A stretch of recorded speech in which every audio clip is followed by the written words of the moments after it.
Welcome back to దశ current affairs. ఈరోజు current అఫైర్స్లో భాగంగా డిస్కస్ చేయబోయే టాపిక్ వచ్చేసి మనకి పులుల సంఖ్య పెరిగింది ఎక్కడ అంటే నాగార్జున సాగర్ శ్రీశైలం టైగర్ రిజర్వ్లో. దాని గురించి తెలుసుకుందాం. ఇది వచ్చేసి ఎన్ఎస్టీఆర్ అంటే నాగార్జున సాగర్ శ్రీశైలం టైగర్ రిజర్వ్. ఇందులో మనకి ఏటికి అంటే ప్రతి ఇయర్కి పులుల సంఖ్య అనేది పెరిగిపోతూ వస్తుంది. దాని గురించి 2024 యొక్క వార్షిక నివేదిక పేర్కొనడం జరిగింది. ఈ 2024 వార్షిక నివేదికని డిప్యూటీ సీఎం అయినా లేదా అటవీ శాఖ మంత్రి అయిన పవన్ కళ్యాణ్ గారు ప్రారంభించడం జరిగింది. సో ఏటేటా పులుల పెరుగుదలనే చూస్తున్నాం మనం. టోటల్గా ఇక్కడ చూడండి, 2018లో ఎన్ని పులులు ఉన్నాయంటే 47 పులులు ఉన్నాయి. కానీ 2023కి వచ్చేసరికి 74 పులులు అయిపోయినాయి. 2024కి వచ్చేసరికి అవి ఇంత 76 పులులు అయిపోయినాయి. ఈ 76 పులుల్లో ప్రజెంట్ ఎన్ని అంటే 76 పులులు ఉన్నాయి. 76 పులులలో 40 ఆడపులులు ఉన్నాయి, 32 మగ పులులు ఉన్నాయి. మిగతా 4 పులుల యొక్క జెండర్ని ఇంకా గుర్తించలేదని చెప్పడం జరిగింది. ఈ 40 ఆడపిల్లలు 32 మగ పిల్లలే కాకుండా చిన్న చిన్న కూన పిల్లలు ఉంటాయి కదా, చిన్న పిల్లలు, అలా 11 చిన్న కూన పిల్లలు ఉన్నాయి కూడా మనకి వార్షిక నివేదికలో తెలియజేయడం జరిగింది. అలాగే ప్రతి 100 చదరపు కిలోమీటర్లకి 1.73 పులులు ఉన్నట్లుగా మనం గుర్తించవచ్చు. ఆడ మగ పులుల నిష్పత్తి చూసుకుంటే అంటే ఒక మగ పులికి ఎంతమంది ఆడపిల్లల నిష్పత్తి ఉంది అంటే యాక్చువల్గా ఉండాల్సిన నిష్పత్తి ఎంత అంటే 1:3 or 4 అంటే ఒక పులికి 3 లేదా 4 ఆడపిల్లలు ఉండాలి. కానీ ఇక్కడ ఎంత ఉంది, 1:1.25 పులులు ఉన్నట్టుగా మనకి ఈ నివేదిక ద్వారా తెలుస్తుంది. సో ఇక్కడ ఇదంతా కూడా మనకి పుల్లలకు సంబంధించిన సమాచారం అనమాట.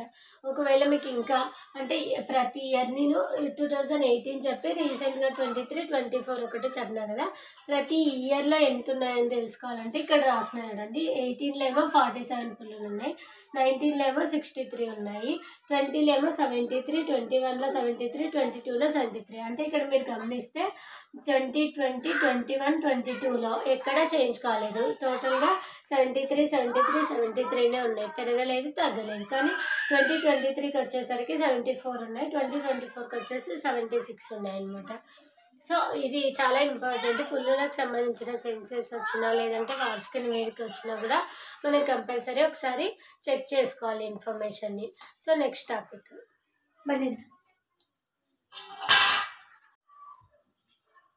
నెక్స్ట్ టాపిక్ వచ్చేసి పల్లె పుష్కరిణి. పల్లె పుష్కరిణి అనేది ప్రోగ్రామ్ పేరు.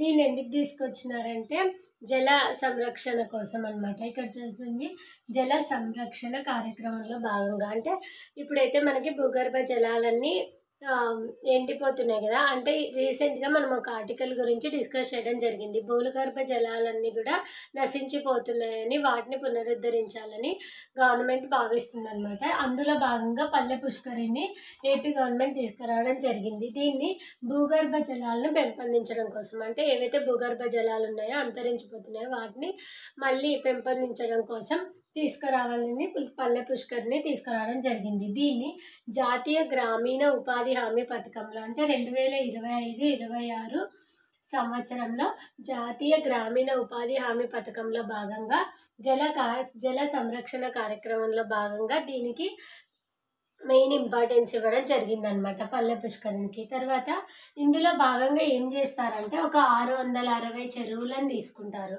660 చెరువులను ఎంపిక చేసి వాటిలో పూడికలు ఏమన్నా ఉంటాయంటే వాటర్ ఫ్లో కావడానికి అడ్డంగా ఏమన్నా ఉంటాయి కదా, ఆ పూడికలు అంతా తీసి వాటికి మంచిగా ఆనకట్టలు కట్టి వాటి యొక్క అభివృద్ధిని పెంపొందిస్తారనమాట.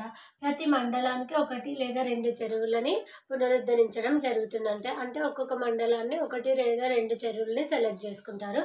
అలాగే ఫస్ట్ ఫేజ్లో మొదటి విడతలో ఎన్ని అంటే 660 చెరువులని తీసుకురావడం జరుగుతుంది. అలాగే ఎంపిక ఆమోదం ఎప్పటిలోపు జరపాలి, April 7 అంతా ఈ 660 చెరువులని ఏవేవో చూసి మండలంలోకి వెళ్ళి ఏ చెరువుని ఎంపిక చేయాలనేది చూసి వాటిని April 7 ఎంపిక చేసేయాలి.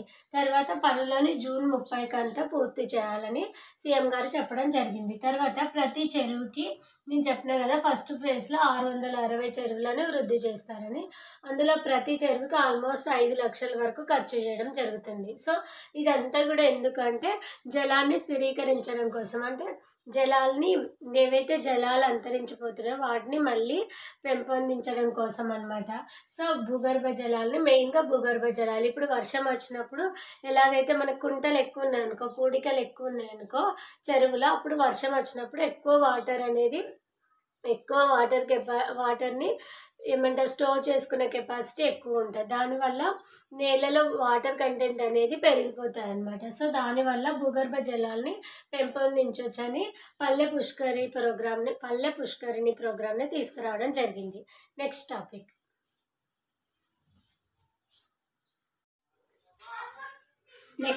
వచ్చేసి గాంధేయవాది పసల కృష్ణభారతి కన్నుమూత. ఈమె పేరు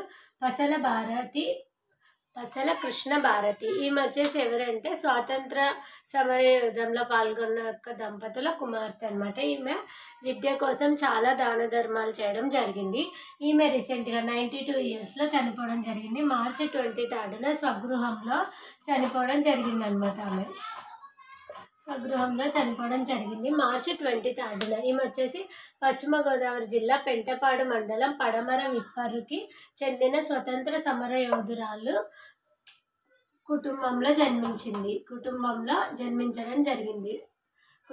జన్మించింది అనమాట. ఇక్కడ వచ్చేసి గాంధేయవాది పసల కృష్ణభారతి మార్చి 23న ఆమె స్వగృహంలో మరణించడం జరిగింది. అలాగే ఆమె పశ్చిమ గోదావరి జిల్లా అయిన పెంటపాడు మండలం పడమర విప్పరుకి చెందిన ఆమె అనమాట.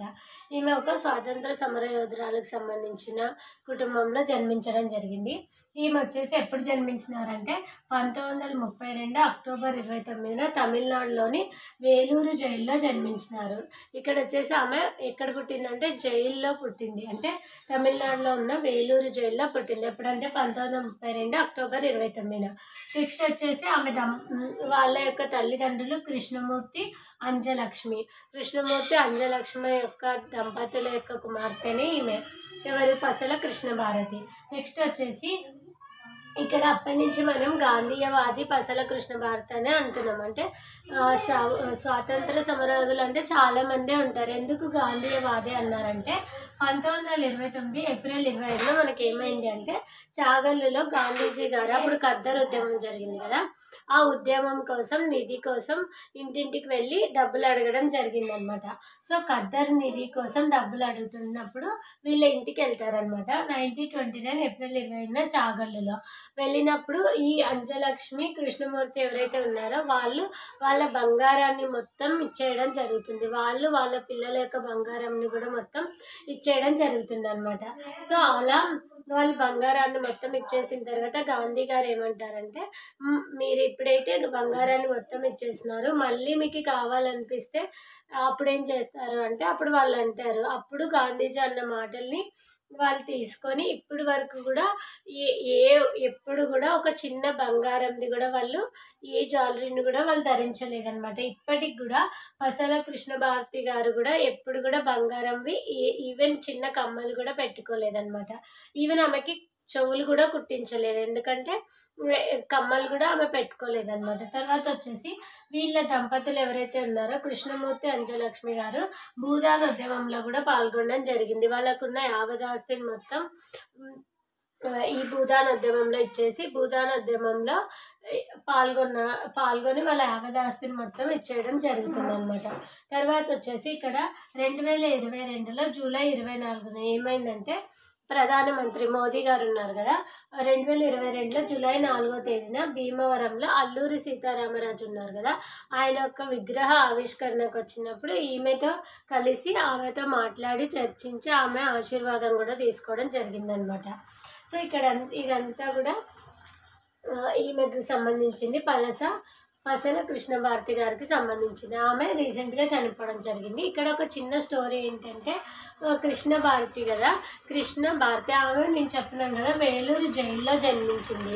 సో కృష్ణుడు కూడా మనకి చెరసాలలో అంటే జైల్లో జన్మించడం వల్ల ఆ పేరు మీదుగా కృష్ణ అని, అలాగే భారతి అంటే స్వాతంత్రం కోసం ఎవరైతే పోరాడతారో వాళ్ళని ఆడవాళ్ళని భారతి అనేవాళ్ళు కదా, అలా ఆమె స్వాతంత్ర యుద్ధంలో పాల్పంచుకున్నందుకు భారతిగా 2 పేర్లను కలిపి కృష్ణ భారతిగా పేరు పెట్టడం జరిగిందనమాట. సో వాళ్ళు గాంధీ యొక్క గాంధీని ఫాలో అవుతూ వస్తున్నారు కాబట్టి, గాంధీ యొక్క లక్షణాలను పాటిస్తున్నారు కాబట్టి ఆమెని గాంధీవాది పసల కృష్ణమూర్తిగా పిలవడం జరుగుతుందన్నమాట. This is all about Krishna Bharati. Next topic. Next topic వచ్చేసి ఆదరణ 3. ఆదరణ 3 అనేది ఏంటి అంటే, వెనకబడిన తరగతులు ఎవరైతే ఉంటారో అలాగే వాళ్ళకి ఆధారంగా నిలిచేందుకు ఆదరణ 3ని తీసుకురావడం జరిగింది. ఆల్రెడీ 2017-18 గవర్నమెంట్లో ఆదరణ 2ని తీసుకురావడం జరిగింది. అప్పటికి ఇప్పటికీ చిన్న మార్పు ఏంటంటే, 2017-18లో తీసుకొచ్చినప్పుడు ఈ వెనుకబడిన తరగతిలో ఉన్న కుల వృత్తుల వారికి ఏవైతే పరికరాలు కావాలో వాటిని అందిస్తారనమాట. కానీ 2017-18లో రాష్ట్రమే ఎవరెవరికి ఏవి కావాలో అందించేది. కానీ ఇప్పుడు ఆదరణ 3 కింద ఏ కుల వృత్తుల వాళ్ళకి ఏ అత్యాధునిక పరికరాలు, ఆధునిక పరికరాలు కావాలో వాళ్ళే లిస్ట్ రాసిస్తే గవర్నమెంట్ అవి ప్రొవైడ్ చేస్తుంది అనమాట. అంటే ఇక్కడ మీకు కన్ఫ్యూజన్ ఉండొచ్చు, కుల వృత్తుల వారికి ఏంటి, పరికరాలు ఏంటి అని. అంటే కుల వృత్తుల వాళ్ళు వెనుకబడిన తరగతుల వాళ్ళు ఉంటారు. సపోజ్ ఇప్పుడు బార్బరింగ్ చేసే వాళ్ళు ఉంటారు కదా, బార్బరింగ్ చేసే వాళ్ళకి ఏ పరికరాలు అవసరమో వాళ్ళు ఒక లిస్ట్ రాసిస్తే అవే గవర్నమెంట్ ప్రొవైడ్ చేస్తుంది. అలాగే కొంతమంది నేసే వాళ్ళు ఉంటారు కదా, వాళ్ళకి ఏ పరికరాలు వాళ్ళకి అవసరమో లిస్ట్ రాసిస్తే గవర్నమెంట్ ఆ లిస్టులో ఉన్న వాటిని ప్రొవైడ్ చేస్తుంది. అలాగా కుల వృత్తుల వారికి వెనుకబడి ఆ కుల వృత్తుల్లో కూడా వెనుకబడిన తరగతుల వారికి ఆధారంగా నిలిచేదాన్ని ఆదరణ 3 అంటారు. సో దాన్ని తీసుకురావడం జరిగింది. దీన్ని జిల్లాల వారీగా సమావేశం జరుగుతుందన్నమాట. అంటే ఒక్కొక్క జిల్లాలో సమావేశం జరిపి ఎవరెవరికి ఏం కావాలో తీసుకొని వాళ్ళకి అవి ప్రొవైడ్ చేయడం జరుగుతుంది. ఫస్ట్ సమావేశం ఎక్కడ జరిగిందంటే ఉమ్మడి గోదావరి జిల్లాలో జరిగింది. తూర్పు పశ్చిమ గోదావరి జిల్లాలో మొదటి సమావేశం జరిగింది. అక్కడ వారికి ఏమేమి కావాలో పరికరాలను సేకరించడం జరుగుతుందన్నమాట. సో ఇలాగా ప్రతి జిల్లాకు వెళ్ళి ఎవరెవరికి ఏం కావాలో అనేది తెలుసుకొని ఆదరణ 3 కింద వాళ్ళకి ఆధారంగా నిలవడం కోసమే ఆదరణ 3 తీసుకురావడం జరిగింది. Next topic.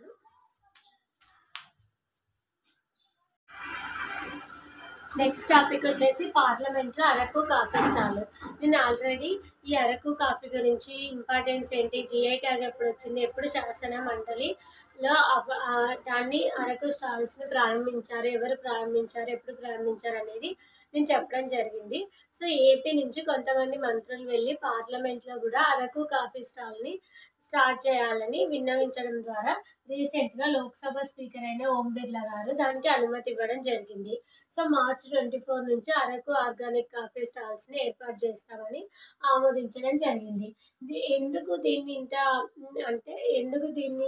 ఇంత స్పెషల్గా స్టార్ట్ చేయాలి అంటే, ఏపీ ప్రభుత్వం అరకు కాఫీ ఏదైతే ఉందో దాంట్లో ఉన్న ఆర్గానిక్ వాల్యూస్ వల్ల దాని యొక్క టేస్ట్ అనేది వేరే లెవెల్, అంటే చాలా బాగుంటుంది అని దాన్ని ఒక బ్రాండ్గా మనం ప్రమోట్ చేయాలని దానికి ఎందుకంటే అది గిరిజనులు ఉత్పత్తి చేస్తున్న ఒక కాఫీ అనమాట. వాళ్ళకు కూడా సహాయంగా దాన్ని ఒక బ్రాండ్గా డెవలప్ చేయాలని చెప్పేసి ఇదంతా చేస్తున్నారనమాట. సో దాని యొక్క ఉత్పత్తిని పెంచడం కోసం, దాన్ని డెవలప్ చేయడం కోసం తీసుకురావడం జరిగింది.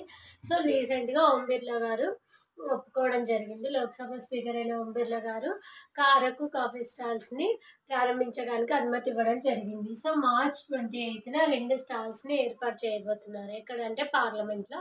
దానికి మన ఏపీ నుంచి కూడా మంత్రులు అలాగే ఎమ్మెల్యేలు కూడా పాల్గొనడం జరుగుతుంది అనమాట. మార్చ్ 28న 2 స్టాల్స్ని ఏర్పాటు చేయడం జరుగుతుంది. Okay, this is the end of the topic.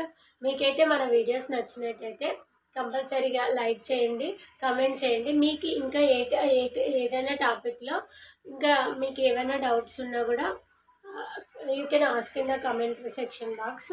ఇంకా మీ ఫ్రెండ్స్ ఎవరైతే కాంపిటేటివ్ ఫీల్డ్కి ప్రిపేర్ అవుతుంటారు కదా, వాళ్ళతో కూడా వీడియోని షేర్ చేసుకోండి. Thank you.